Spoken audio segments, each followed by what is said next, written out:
If you're a fan of Poppy Playtime, well, I have bad news for you. You've been played like a fiddle. I recently stumbled on some secret information that could possibly prove Poppy's real agenda, and trust me, it isn't pretty. While many of us might expect Poppy to be the good guy, after all, the game is named after her, there's more to the story than meets the eye. Chapter 2 introduced us to a potential main villain, Experiment 1006, also known as the Prototype. Throughout the game, Poppy is shown to be publicly against the Prototype's actions, and condemns him for his role in the Hour of Joy. However, what if we consider the possibility that Poppy's apparent disdain is merely a facade? Could she be the real identity of the Prototype? Or even worse, what if she's controlling him from the start? What I'm about to tell you is not for the faint of heart. The origin of the Prototype has been one of the strongest kept secrets by the scientists over at Playtime Co, and you could argue the same could be said about Poppy herself. It feels like if we wanted any real answers, they'd have to come from Elliot Ludwig. Unfortunately for us, Elliot Ludwig is dead, but he did leave us a VHS tape. In the 1960s, an unfortunate family death had pushed Ludwig down to his lowest. But with so much ambition, he rose back up and continued to fulfill his vision for the Playtime Co toy factory. In this VHS tape, we learn two very important details about Elliot. The first being that he is a very ambitious man who only wants to create amazing toys for amazing children. And the second detail is the loss of a family member to serve as his drive to perfect his toys. It's been theorized that this family member was none other than Poppy herself, or being subjugated to the Bigger Bodies initiative. In a freak accident, Elliot's daughter teetered on the brink of death, and seeing no other choice, Elliot did what he knew best. Poppy would become the first ever human toy, selfishly created by a man who couldn't let go. The methods used to create Poppy were unlike the ones that the scientists at Playtime would eventually come to understand. She was poked and prodded, and infused with a secret, a mixture of poppy flowers that only Elliot Ludwig would create. Despite her revitalization being a success, Poppy was now different, and that difference granted her something that none of her toy successors would ever have: control.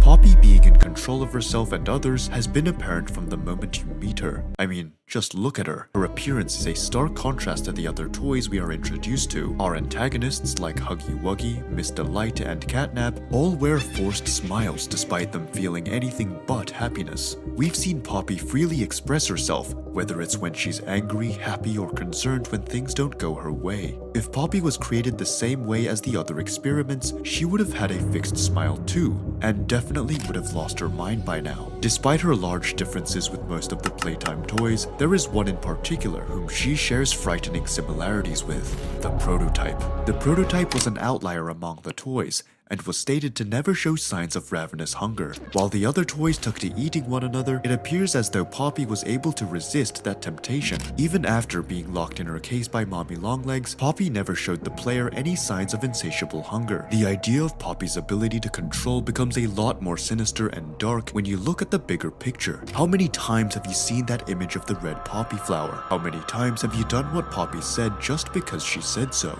Our own actions have been controlled by Poppy since the start of the game, and it's hinted several times throughout each of the chapters. The poppy flower can be seen first in the letter we receive before we head to the factory. There's again another poppy flower right outside of Poppy's room. The key we need to open Elliot Ludwig's office is in the shape of a poppy flower. And finally, the switch panel Poppy uses to operate the elevator has one as well. The flower represents control, and it's a warning to the player that Poppy might be more than meets the eye. So if we know we're being controlled, does that mean Poppy can control the other toys as well? The toys remaining in Playtime Co can be broken down into two categories: those toys that are able to speak and those that aren't. The ones that can speak are strong and intelligent toys like Mommy Longlegs and Miss Delight. The ones that can't are lesser toys like the mini smiling critters that enter Dog Day. It's possible that Poppy's ability to control doesn't just extend to the player and might work on both kinds of toys. If you recall in chapter 3, Poppy was the one who got Kissy Missy to let go of you after she told her no. Another piece of evidence supporting this is that we never truly know why Poppy was locked in her box in the first place. Chances are there was someone who was aware of her abilities and needed to keep her out of the way. By encasing her in poppy gas, she wouldn't be able to control a toy that should happen to be walking by. Her control ability most likely requires her to be awake, which is why the poppy gas was used and why she couldn't free herself. If Poppy is able to control toys at her whim, what does that mean for all the events that have taken place? Was Dog Day's death really a result of the prototype's intervention, or was it Poppy ordering the critters to control him? Poppy has spent the entire game telling us the threat the prototype poses, so her ruthlessly controlling Dog Day under the guise of it being the prototype will convince the player that much more. It's possible that Poppy needs to establish a certain amount of trust before she can control a person. Poppy knows how lonely Kissy Missy is and could have pretended to be her friend to make her influence over her that much stronger. As for the main character, Poppy has served as our guide for the majority of the game, and it's in our best interest to listen to her. She has helped us multiple times, and it's safe to say we trust her to a certain extent, but as we're finding out in this video, that trust has been misplaced. Poppy's fixation on the prototype might be for one of two reasons. The first being that he is the only toy she was never able to fully control, and the second being that she was finally able to control him after being freed by the player. The prototype might be the only person left that's capable of standing against Poppy. His strange behavior of merging with the dead toys all stems from the future encounter he knows he will have. The prototype has been biding his time and gaining strength under the pretext that Poppy's prison will eventually break, and just as he predicted, that time has finally come. Should Poppy be able to defeat the prototype via the player, then all of Playtime Co would be under her control. But on the other side of things, it's possible that Poppy has had the prototype under her control since her release. Every action the player has witnessed taken by the prototype was actually done by Poppy herself. In this scenario, she builds the narrative that the player's real enemy is the prototype, and in doing so, gets him to take action. All the strong toys like Catnap, Mr. Light, and Huggy get taken out without Poppy ever having to take the risk. If we consider that Poppy can't control people who don't trust her, that means she wouldn't be able to control someone like Mr. Light, hence why we are sent to their dens to take them out ourselves. So, what are your thoughts on this? Let us know in the comments below. If you enjoyed watching this video, then hit the like button, subscribe to the channel, and don't forget to hit the bell icon so you always stay tuned with more of such content. Thanks for watching, and we'll see you next time.